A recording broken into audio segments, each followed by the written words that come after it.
ready to build resiliency, create a healthy lifestyle, and overcome adversity with a warrior mindset. This is Define the Fight with Mariah Prussia.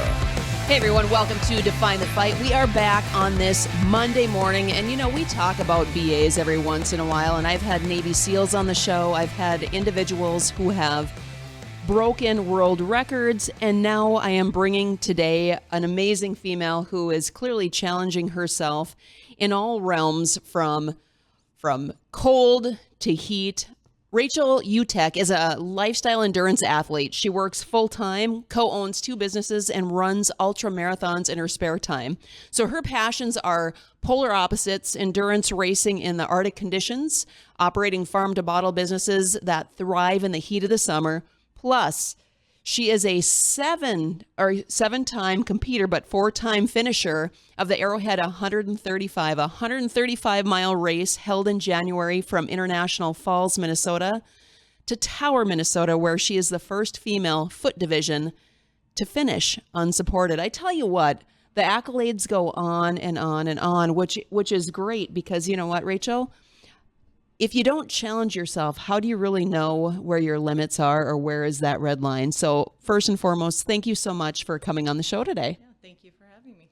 You bet. So what ended up getting you into, yep, you got it. What ended up shifting you into this type of racing? Sure. My husband did a lot of running when we first got married. Wouldn't stop talking about it. So I figured if I had to listen to him talk about running all the time, I might as well try running myself. So kind of did your typical thing where I started with a 5K, worked myself up to a half marathon, got into a marathon, and just kind of kept going from there. Now, you had mentioned before we even got on air, you're like, well, I didn't quite finish this or whatever that statement was. So then you decided to run further. Yeah, I would say my first marathon experience was not awesome. Things did not go great. So I decided to sign up for an ultra marathon a couple weeks later because why not? Push it a little bit further and see how it went, and that actually went awesome. So been doing that ever since too. That's great. I ran a marathon once, okay? And the only reason why I ran the marathon is my significant other's like, okay, we'll do a self-defense training seminar. If you run the marathon with me, I'm like, sure, let's do it. 5 weeks out. So the furthest that I had ever been on my feet was 12 hours, but it just goes to show that we finished, we knocked it out, but it's all about the mind. So to see and hear something different, like, oh, okay, the marathon, but you're like, yeah, I want to do something more. And how long of a time frame was it after that you ended up doing it? It was about 4 weeks, I think, after the Fargo Marathon that I ended up doing the Lean Horse ultra marathon in South Dakota. You look at different things and why people do challenges and why they shift. Why did you choose? And I think sometimes they choose us, our paths do. What have you always had that mindset of wanting to push towards more, or was there something that ended up flipping when you were younger, like, okay, I need to do this, where the warrior started to step out? A lot of it for me just comes from a love of nature and just the opportunity to spend time out in the wild as much as I can, see as much of that as I can. So that pursuit towards being on the trail for a long amount of time, this gives me the opportunity to do that. So I was kind of instantly drawn towards more trail running versus road running as I got into it. And then kind of always done day and night work. So endurance is a huge part of that, to be able to work extended hours. So that fell right into that endurance mindset of being able to be on my feet for hours and hours at a time or days at a time.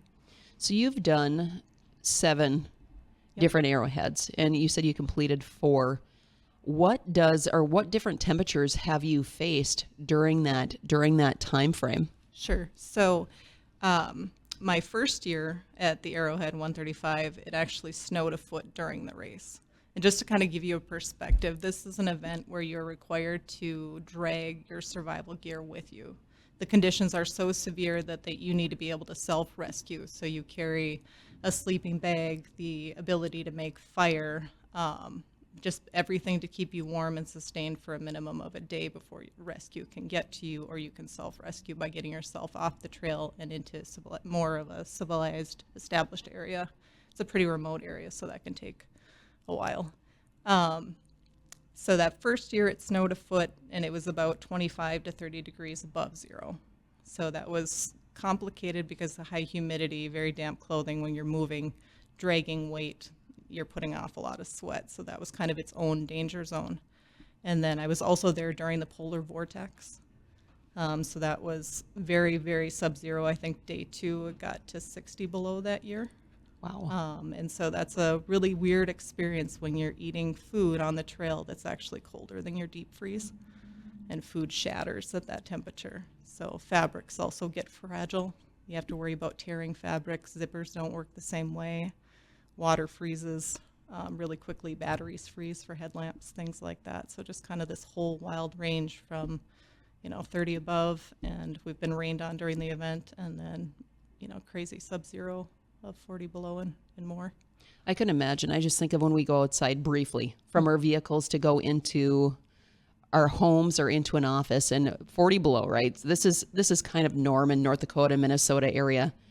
But we're not outside in it for long extended periods of time where it's like, okay, briefly, maybe a minute max. You're running to your vehicle, running in quick. How do you sustain something like that when it's that freezing for a long period of time, knowing, you sent me a great YouTube or an interview where there's 3 or 4 pit stops. So you really don't have shelter. No, you don't. So a lot of it is focusing on your safety zones. You kind of have this mindset where, like, if you're feeling great on the trail, you want to push it. You want to make up time. You want to get this speed going. But it's this constant balance between creating speed and then not sweating. So it's training. I spend months and months and months training every winter to make sure that I'm going as fast as I can, to make sure that I'm staying within the safety zone of the amount of time I want to be out in those elements. And at the same time, making sure that I'm not sweating, because sweat will literally freeze to your body and you'll get frozen inside your clothing. How do you train for that? So clearly, when your body is starting to sweat, but when you're keeping it in that range, I know it varies. So the temperature, clearly the clothing, so on and so forth. With your training, there's got to be different things that you're like, okay, this is a trigger point. Hey, slow it down. Or how do you balance it out, right? So you look at a marathon. People set like a cadence, right? They have a certain amount of time frame that they're going. How do you do that when it's clearly extreme weather and it's cold, so that you're balancing how much you're sweating and not? Yep. So a lot of it's a balance of knowing what the course is. The Arrowhead is a very hilly course. And so you want to know when you're heading into a hilly section, that's actually when I'm starting to take layers off, because I know I'm going to have a higher power output. So that's going to be a higher sweat threshold that way. I also plan things on windy sections. We have like a 2-mile lake crossing in different exposed areas through marshes that tend to be heavy wind areas. So that's where I'm having to put other layers back on as wind block. In the training process, though, it starts out as always wearing less gear than it's balancing a degree of being cold versus cool. And that's a very fine line between the two. So most of my winter training season, I'm training with a pack so that I can kind of take layers off. But it's at that minimum layer of clothing where I'm not shivering. But if I were to stop, I would be. What is the typical training duration of time? So like I know for when I was fighting, it was a 6-week fight camp, right? We're training for all these different things. Now, clearly with the 4 seasons, it changes and it alters because you're competing in January, right? Literally the frozen tundra. So how do you map that out, your training during the different seasons, knowing that you don't know what the extreme cold is going to be like? And, right now, how would you train, or do you train in the summer, or what does that look like? Sure. That's a great question. It's a tough one in the summer because I'm hot when it starts to get to be like 40 degrees above. So already I'm just so overheated that these cooler evenings have been great. But a lot of it in the off season is always trying to maintain that marathon base or a 50K base, to where at any point, if I wanted to bust out a 50K run, then I'm capable of doing that. As we build into those early or winter months, starting kind of in October, that's when my mileage starts to climb. And a lot of it with the mileage is not just the time on your feet, but also the ability to eat over a long duration of time, because you don't do a multi-day event without having to eat constantly. It's one of the things you'll get the most bored of, and you never think it was this thing, but once you get to day 3, you're so tired of eating every hour, half hour, that you kind of get over that. So it's just trying to train the eating component, the layering component, and then the distance on top of all of it. So I kind of do a balance between, running 3 days a week and then a super long run, and then just making that long run longer and longer as we get into the fall and winter months. What is the Arrowhead 135? Sure. Well, as you mentioned earlier, it's a 135-mile run. It's from International Falls, starts out on a snowmobile trail and follows this same snowmobile trail all the way to a casino near Tower, Minnesota. So really beautiful section, but not like paved footing. It's not really plowed. There's groomers that go out, but you get what the snow conditions give you. So it's a lot of varied footing. We've had fast years where it's nice and frozen because it is 20 below, and we've had potato snow where it's like mashed potatoes and you're getting pushed all over. So it wreaks havoc on your ankles. And this can also be done on ski, on bike, or on foot. I love to run, so I'm on foot, and I've only ever done it on foot so far. How many people average, when you look at those 3 different options from ski, bike, and foot, where do you see the higher ratio of individuals where they compete? Actually on bike. So those fat tire bikes that you see a lot of, those float really well on top of snow. And it's an awful lot of fun to do the hills on those things. So I saw images of you competing and the sled. All right, let's talk about the different things that you're actually bringing with you. We briefly spoke about some of the survival, but what is the weight that you are dragging behind you, and what does that all look like? Sure. So just to give you a visual, if you think that the Iditarod sled dog race, I am the dog. I am the one dragging the sled. When I go supported, so that means when I'm able to go into the checkpoints, there are 3 of them throughout the course. If I'm going supported, that's going to be a 35 to 40 pound sled that I'm dragging behind me. And this is a really sophisticated sled. I never imagined as an adult I would have a $300 sled, but here I am. But it's super ultra lightweight. It's made out of the same things that lines snow plows. So it's made to be dragged that far without getting worn through. Your traditional kid sleds, those actually, you'll wear holes through them on a course like this if you do a sled like that. And then if I'm going unsupported, that's where I'm bringing everything, that all of the food for 135 miles, all of the capability to boil snow for water. So that includes all my fuel for my camp stove. Then that's going to be a 60-pound plus sled. So that's a lot of back pressure pulling me down a hill and a lot to drag over that kind of distance. So when you're dragging the sled, is it directly around the waist, or do you have it more of a harness where it's going across the upper part of your shoulders and then your hips also? So I'm really strong for my lower body, so I do the waist harness. A lot of people do a combination of the two where they'll pull from their shoulders or from their waist, or they'll kind of alternate as they go on. But where I'm anchored from my point of strength is from my hips, so that's where I'm pulling from. Now, there's a lot of clearly different, the diversity, when you look at different races, whether it's runs, whether it's obstacle courses, you see a diverse crowd. So what type of demographics do you typically see for individuals who are competing in the Arrowhead? Sure. So one of the most exciting things for me is when I first got into this, I was one of less than 10 females across all divisions doing this. So to see the female field grow from that to over 50 plus in the last couple of years has been just this amazing thing to watch. And just the skill of the women coming in is unreal. So that's been super exciting. But I think the most surprising part is the age variance. So a lot of the people that are getting those podium finishes are over the age of 45.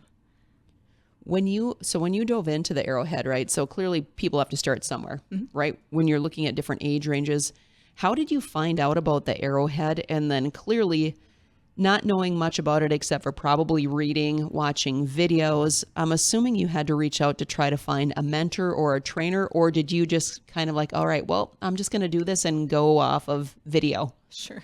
Yeah, I wouldn't recommend going that route. It's pretty dangerous. I did have a mentor. So my friend Rick Wager is actually the one that kind of introduced me to the event. I had heard about it just through other sources, just kind of searching online and things like that to find out about this race. And then I found out that Rick, who was based in Fargo at the time, had been running it. And so at that point, there were so few ultra runners in the area that when I did the Lean Horse ultra marathon, he actually reached out to me and my running partner and was like, hey, it's good to hear of other ultra runners in the area. Can I talk to you? Can we meet up for a run? And so started running with him, and then I asked if I could actually mentorship under him to learn the ways of being safe in the cold, and did that for about 4 years before I actually did the event the first time. What did you learn in those 4 years of training that helped you when you first went into the race? Sure. So a lot of it is where those limits are, to know if you're getting too far outside of the safe zones in the cold where you need to dial back. So a lot of cold exposure with a buddy that way, to where you're, if you're getting yourself into a limit where you can no longer move your fingers, that you have someone there to kind of help you get gear, those sorts of things. And yeah, there's just a lot of different components in that. Did you have fears going into it? We talk about different challenges, but, sometimes there's that hindering little piece of, okay, what if this goes wrong? What are the solutions? Some people look at the fear and they dive into it where they latch onto it, where other individuals like, okay, there's a problem, so let's find a solution. What was your mindset like with establishing and looking at some of those fears, but then also overcoming them? Yep. So a lot of it for me was putting myself in the position where self-rescue was my only way of finishing a run. So it was doing a point-to-point where I would, I'd be dropped off in Hawley and I'd run to Fargo, where there is no option for me personally to call in outside aid, or at least that was the mental mindset that I set. That was a lot of, 12-hour runs where there is no outside support. There's no warm shelter to go into, to just learn what that would look like. And again, I'm doing all of this with safety gear on my person. So I'm not like I have an Everest rated sleeping bag that's with me when I'm doing these things. I always have a down jacket with me, those sorts of things. So I'm not going completely outside of the realm of where I'm in a danger zone that isn't somewhat supported, but it's being self-reliant so that you're kind of assuaging that fear and knowing how to address it. And you just learn a ton. Well, there's a lot of different training. So you look at the fact of physical fitness. Mm-hmm. There's the physical component, there's a mental component, but then there's also the survival. So learning how to do the boiling, all of those things. So what are some of the survival methods that you had to learn prior to doing the race? Sure. Oh, that's a tough one. I would say I was not comfortable working a stove in winter. I did backpacking and those sorts of things, but it is a completely different mindset when you're having to learn how to work something with mittens on. So, I mean, my husband and I would go camping in the fall and early winter months, and for a couple of years I actually kind of trained with mittens, even though I didn't need them, just so that I would get comfortable doing those sorts of things. At that same time, you have all of the survival gear that can light on fire. So you're working with a stove close to your equipment, and then it's also trying to figure out how to secure your gear. So it's just this kind of constant balance of what keeps you comfortable and what gets you to the next step is kind of a lot to navigate. Oh, 100%. Because I couldn't imagine you're trying to finish, yep. You're trying to survive, you're trying to make sure that your body temperature is where it needs to be, your physical body is still moving, you're nourished, yep. You're hydrated. There's a lot of different varying factors that, this is what they said in the top 50 toughest races. Am I correct on that? Yep, that's correct. There have been a lot more races since then, so I feel like there's harder ones than this, but this is pretty challenging, especially if you're not from a cold climate. Well, 100%. We're going to dive into, I really want to know when we come out of a break is, how do you train seasonally? Mm-hmm. And then what does that look like? But then also too, when you're diving into the mindset, there has to be different things that you're working on, because what most people don't recognize is that there aren't any spectators. For 135 miles, you are literally in sacred silence. You're in your own thoughts, where it can be self-sabotaging. But then it's like, okay, what is my mantra? I have to go to my mantra. I have to go to that place to overcome literally the odds. Right. Rachel, let's talk about what that seasonal training looks like, because clearly there's a lot of preparation. And when you're looking at the peaks and the valleys, and when you're accelerating your training compared to, like you had said, maintaining a base. What does that look like, knowing that the competition is in January? So let's start from spring moving into the actual event. Sure. So in spring, I kind of have to simulate hill training with a sled. So I actually have a weighted tire that I'll drag to try to make it kind of simulate that feel of that back pressure of a sled pulling you backwards. And so that kind of gets my hips and my quads and things like that pulled to where they need to be to kind of build up that strength. And then I start adding in more distance the closer I get to those fall months, and keep building it from there. During training, have you had any type of individuals that have approached you during training? Because sometimes people are looking, okay, she's pulling a tire, she's pulling a sled. What is going on here? Because sometimes it's like people get curious. Yeah, I deal with a lot of curious people, and they all mean well, so it's been really great. I do a lot of training on gravel roads, so it's a lot of farmers that kind of pull over and ask what I'm up to, make sure I'm not lost. And, they see me out there with my trekking poles and my loaded backpack and want to know what's going on, so I fill them in, and hopefully it's good entertainment for them for the day. But I've also been pulled over by the State Patrol when I'm doing hill training in the clover leafs around town, just trying to get any hills that I can in a flat area. So that was a funny experience, too, to have State Patrol pull you over. They're concerned that you're trying to run on interstate, and I'm really just trying to get hills where we have that kind of depression. So, yeah. That's awesome. You should have had the patrolman join in with you. I mean, like, hey, buddy, let's do some hills. Let's just knock this out. Then we can really have a great story to follow. Yeah, he figured it out pretty soon when he saw all my tech gear that I was wearing, that I wasn't, getting myself into trouble, that I had a purpose. So it was a good conversation, but pretty comical. Oh, I'm sure. With your gear, when you look at the different type of terrain that you're training on, right? So clearly you have different shoes that you're using for different seasons. What does that look like when you're actually competing in the race? Do you have tracks on your shoes, or like what is it all entail? So a lot of it is trying to keep your toes from freezing. So I'm actually wearing shoes that are close to 2 sizes bigger than they need to be. That means that I'll be putting multiple layers of wool socks in. I'll have shearling liners that I add to my shoes. Most running shoes are going to have a mesh so that they're breathable. That's something that I have to try to avoid, because anything that lets air out can also let snow in. So it's that trying to trap as much heat in as you can, but needing a certain degree of breathability, because you're still working, your feet are still sweating, and sweat, like I said earlier, it's a freezing issue. And so it's trying to keep as dry as possible. So it's a mix of Gore-Tex and natural things like your wool and leather. Awesome.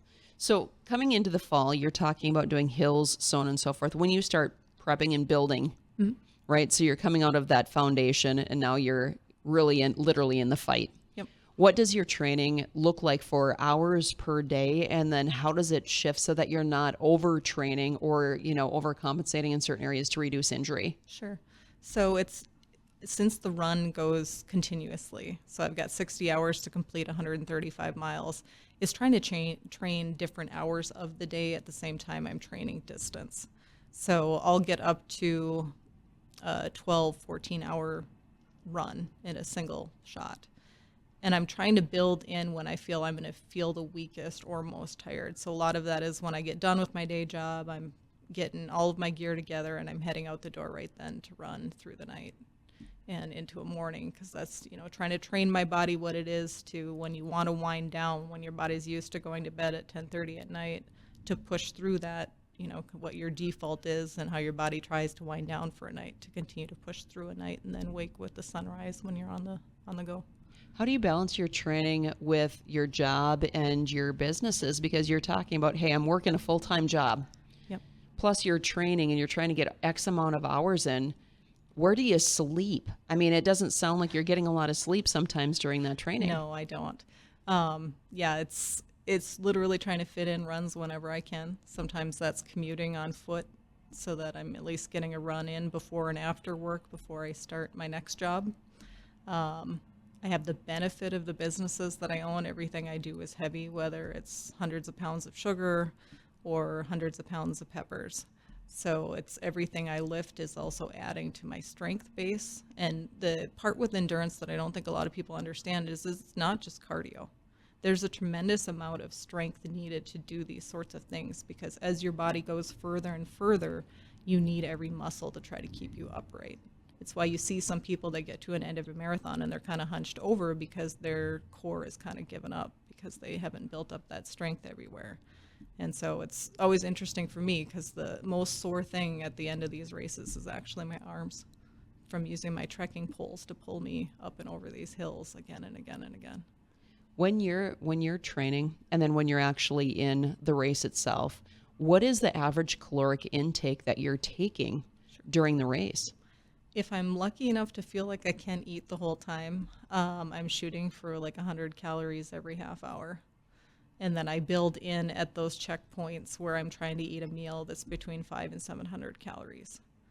Now, you'll go through periods where you just can't eat because your body's so over it. And when you've been up for days like that, fatigue also creates a certain degree of nausea. So some of it is you just try to shove it in while you can, and other times you just can't. So when you have the checkpoints, like I said, the interview that I was watching of you, you had said that you had stopped at the first checkpoint. You sat there for about an hour to make sure that replenish, change socks, get moving, and then the next one you slept a little bit. During those checkpoints, how much time are you actually taking as downtime or recovery rest in the, the potential 60 hours to complete the race? Honestly, I would say none. Okay. Because it's such a mental game at that point. So there's this saying in ultra running that's beware of the chair, because most people that sit down during an ultra marathon have a really tough time getting up and getting going. So you're constantly you're in a place of a little bit more comfort than where you've been. It'd be so easy to quit there. Mm-hmm. And so it's this constant mental game of working that checklist of what chores haven't I done? Have I powdered my socks? Have I changed my socks? Have I added new water to all of my thermoses? Do I have enough electrolytes in those? How have I been doing for my protein intake? Is my salt intake high enough? What do I need to eat while I'm here to keep doing that? And then is this a point where I need to grab 15 minutes of shut-eye so that I can try to get an extra 4 hours out of this break? Or is that going to make me too tired, where I'm better off skipping it and maybe I need to eat some caffeine here? Okay. So it's not as restful as you would think. I would say that the biggest benefit of those checkpoints is actually the camaraderie with who you're sharing the trail with, because we do have a tough time. We get distance from one another and we have a tough time talking. Are you ever close by somebody when you're in the race? So, do you communicate when you're by them, or are you more so focused on, okay, I just have a warm body next to me. This is my motivation to keep stepping forward, because I know sometimes you don't want to take energy from what you're doing, plus you're losing heat as you're speaking. So what does that look like if somebody is side by side with you? Is there camaraderie, or is it like, okay, we're honed in, we're focused, I'm feeding off of you, you're feeding off of me? Sure. It varies. It all depends on what distance you're at in the race and how quickly you're moving that year, plus the elements. So you'll have, I would say in the beginning, 50K of the race, we're much closer together. Everybody's kind of sharing that same base energy with one another. Your speedy people are trying not to use their speed too early, and your average runners or bikers or skiers are all kind of staying within that, they're saving that energy for further down the course. As we get into the night, that's when things get a little bit more conversational, especially those beginning hours of the night where we're all trying to check in with one another. It's trying to keep each other safe, trying to keep each other awake. And then you eventually get to the phase where we're all kind of pushing this almost sleep deprivation hallucination stage. And that's where it's all just following that cone of light from your headlamp. And then depending on the conditions, we kind of do the geese thing where someone takes the lead and there's a line of people behind him. And then as that lead goose gets tired, someone else takes the lead and we kind of cycle through. And that's if you're with someone. I've had whole years where, like the year I went unsupported just because of how I was doing things with the cadence of having to boil snow for water, I spent a lot of that course alone just because of my timing was so far off of everybody else, because I did have to melt snow for water. In those moments of being alone, Mm-hmm. What did you learn most about yourself? So again, you've competed in 7 and finished 4. Sure. So there's moments that can feel self-defeating, but then there's also moments of like, man, I did this and I know I can do more. What did you learn in those moments of silence, or what came to you during those time frames? Sure. when people ask me about ultra marathoning, I try to tell them that you need to believe in yourself more than anybody else. And I would say that in those moments of being by myself, that is very much the way that it was. That just to trust your capabilities, to trust your training, was a huge asset for me in those moments. But I do train a lot of that solitude, so it doesn't freak me out. What do you say to yourself? I'm curious, right? So I know like my mantra is define the fight. When I was doing the Crucible, it's like, okay, Mariah, you're halfway through. I'm watching the sun freezing, right? I'm like, all right, why are like defining your why? Like, what is your why? And it's like, I'm here to define that fight. What is it for me and why am I doing this? So for you, what does that look like for you? Sure. So I do sacrifice an awful lot in time and resources in order to be there. So a lot of it is just remembering what I've done in the lead up to it, what got me to this point, and to just kind of use all of those hard moments to just kind of keep pushing me further and further down the course. How is it for your husband knowing that you're training hours upon hours? What does that sacrifice within your guys' marriage of time and training? Sure. So I'm very lucky. He's been really great about chasing me down many trails. You can really only meet up with me on certain checkpoints of the event and things like this. So it's always great to see his face. But he'll spend, 12, 14 hours without seeing me at all, just wondering where I'm at and how it's going. But it is a huge, it's one of those that I would love to be able to spend a weekend at home with my husband for the whole time and just hang out and be lazy on the couch. But it's usually, hey, I'm going to go running. And the longer we've been married, he's learned to ask, when I say I'm going to go running, he has to ask me how long. Because I've had runs where I've told him I'm going to go running and I didn't get home till midnight or 1 a.m. Well, which can be a scary thing. Yeah. Especially in current days and times when you're running, through the night into the early morning. I think it's great that you have such an amazing support system. I met your husband at the Ronia Berry Festival, not knowing that, okay, our worlds were going to collide. Yep. But unbelievable drinks that you guys have too with Flannel Fizz. So I'm going to have you break those down. So let's talk about the hot sauces and then we're going to talk about the soda. Sure. So our hot sauce business is Off the Deck Hot Sauce. And we've been going since 2016. That was kind of this happenstance thing where my husband was a nerd reading about fermentation, tried making some hot sauce. It was so good that I was like, we need to sell this. So I had a whole bunch of people try it. They agreed. 6 weeks later, we started a business, and here we are 8 years later. Awesome. So yeah, and we do have those 2 national awards. So we're second place for all natural hot sauces and third place for habanero hot sauces for the Scovie Awards, which is one of the biggest hot sauce competitions in the country.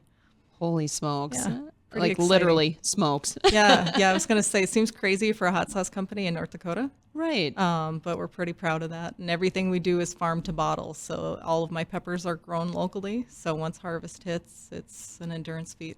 So are you guys growing your own peppers or are you going directly to somebody local to get the peppers? Yeah, so we started growing the peppers on our deck. Business got bigger, deck didn't. So that's why our name is Off the Deck. So we range from anywhere from 3 to 5 farmers per season that we contract to grow for us. This year we've got 4. So when you're looking at your distribution, like how many bottles or what does that production look like for you? Yep, so we're scaling every year. Part of that scaling means also scaling the acreage that we have. And a certain degree of that scaling is also dependent on the weather that we have. So just like the endurance racing, like our businesses have that component of you don't know what it's going to look like from season to season, right. And you work with what, the seasons give you. 100%. So with the Flannel Fizz, talk about the Flannel Fizz and how individuals can learn about that, because I'm all about ingredients and I love the fact that you're talking about your hot sauce is natural. Right. Key. Yep. Key 100%. So what is Flannel Fizz? What's all in it? And then kind of break that down for us. Sure. So we started out Flannel Fizz thinking that would be our winter project when we weren't busy with hot sauce. Now we're just busy with both all the time and busy with running. But with the soda end of things, what we wanted to do is we wanted to make beverages with real sugar, real flavors. So we use whole fruit, whole herbs to make our sodas. We're really proud. All of our rhubarb soda is made with locally harvested rhubarb. So I'm already 500 pounds into the rhubarb harvest this year. And that's everything that we process ourselves. So it's very much seeing it from the beginning phase of that field right into the bottle. Well, and looking at all the different foods and how they've shifted and what individuals are consuming, Right. it's nice to know that when you are making your own, you know exactly what's going into it. So, if individuals are drinking soda, right, like pop, Right. you're looking at Coke, you're looking at Pepsi, Mountain Dew, whatever that may or may not be, this would also be a great substitute then to start shifting Yep. towards something that is healthier and has better ingredients for you. Exactly. Yeah, you can understand every flavor that's on our ingredient label because it's real food. Yeah, it was like rhubarb. I think, what are some of the flavors that you guys have? Yeah, so we've got a lemon lime rosemary soda. That's one of my favorites. We've got a Marionberry soda. So my husband used to live in Oregon. His family still lives there. And so we go out to Oregon every year and get Marionberries, which are like a blackberry, to make that soda. We've got a raspberry mint soda, a couple others. It's amazing. And I don't drink pop, right? So then when I came across your guys' stand, I'm like, yes, finally something with a little carbonation that, like you said, you can read the ingredients. You know exactly what you're putting into your body because it's far and few between. Right. So with businesses, Rachel, you've got Off the Deck. You guys have Flannel Fizz. You have the Arrowhead 135. I'm not going to call that a business, but it also requires a lot of your time on top of working full time. How do you keep afloat? Sure. Mentally, physically, spiritually, emotionally? I would say passion. I would say that I'm one of those lucky people that gets to pursue what they're passionate about. So whether that's my day job, whether it's the businesses I own, or the running that I do, that I'm just able to chase life on all fronts, and that's just amazing. I love it. Yeah. So what's next? Really want to take it further, honestly. So I've done the 135-mile race. There's some other races coming out that are 350 miles, 1,000 miles. So it's just a matter of working myself towards that next thing. But it's a big learning curve between those. So I love the fact that you have passion and that you are really trying to test yourself to see, hey, I don't want to leave anything behind. I want to make sure that I'm putting everything out there and I'm testing myself because, you know what, at the end of the day, we're only here once. Right? So there are multiple races. So if you're an individual who has never done a race, start with a 5K. Right. Start with a mud run. Start with whatever that looks like in your world and recognize that we all have to start somewhere, right? It's like we're speaking about the different demographics. It's the average Joe who is like, hey, I want to do this. And they're just taking those steps towards the training to make sure that they're doing it right and safely is really what it comes down to. So what type of motivation for those individuals that are like, oh, yes, I want to try something. I'm excited. Man, she knocked it out. What is that motivation that you would want to leave to somebody to help spark that fire? Sure. So I would say, like, you don't have to be physically gifted to be able to do this. If you decide in your mind that you can do this, you can do this. I agree with you that start out with kind of building that base. I started out with a 5K and built up to 10K, half marathon, and just kept going from there and celebrate every single one of those milestones. I remember when I did my first 5K, I went to a breakfast joint afterward and ate my body weight in food because I thought I had done just this incredible thing, which for me at that point, that was incredible. That was the furthest I'd ever gone. And so, like, don't look at those other people that are doing these distances beyond you and think, well, I just did a 5K. It's still a big deal. And that's where the term comparison kills comes into play. Yeah. Compare yourself to yourself. Really, at the end of the day, that's really what it's all about is like, okay, what did you just accomplish? So it's debriefing. Where did I do well and where can I do better? And what is next? So push your limits, test yourself, because at the end of the day, you don't want to look back and say, what if? Right. So Rachel, I want to thank you so much for coming on Define the Fight today, for sharing your passion, sharing your knowledge on a challenge that I have never even heard of until reading and looking. And, you know, my friend, thankfully, thank you, Jen, for the introduction. But that's what life is all about, is where can you connect different circles and grow in life. So thank you so much for sharing your story. Yeah, thanks for having me. Awesome. If you guys are, looking for more on how to define the fight, or if you are looking to see how you can help children, check out our nonprofit, definethefight.org, where our goal is to make sure that we're leading children to empower themselves from within. We'll see you next week.